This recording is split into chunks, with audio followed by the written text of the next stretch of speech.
কি কি করবেন কি কি করবেন না। এক, যে যে জায়গাতে আপনারা দেখতে পাচ্ছেন যে এরকম ভাবে সকাল 8টার পরে মিছিল হচ্ছে, ছবি তুলুন, আমাদের রিপাবলিক বাংলাকে পাঠান।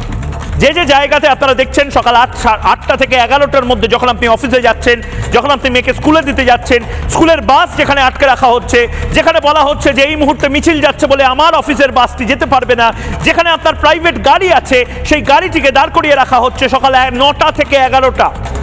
কোনো ধরনের কোনো মিছিল করা যাবে না। সকাল 8টা অবধি প্রত্যেকটি মিছিল করতে হবে। সরকারি অফিস যদি আপনাদের কলকাতার মধ্য কলকাতা বা উত্তর কলকাতায় থাকে, ধরে নিন ধর্মতলা চত্বরের আশেপাশে যেখানে সরকারি অফিস আছে, তার 5 কিলোমিটারের মধ্যে কোনো মিছিল করা যাবে না, কোনো জমায়েত করা যাবে না।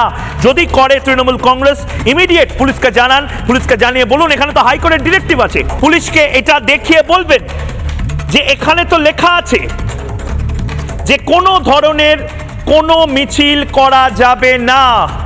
8টা থেকে 11টা অবধি মিছিল করা যাবে না, কোনো ধরনের যানজট সৃষ্টি করা যাবে না। সুতরাং যে কোনো ধরনের যানজট কাল হলে সেটা আদালত অবমাননা।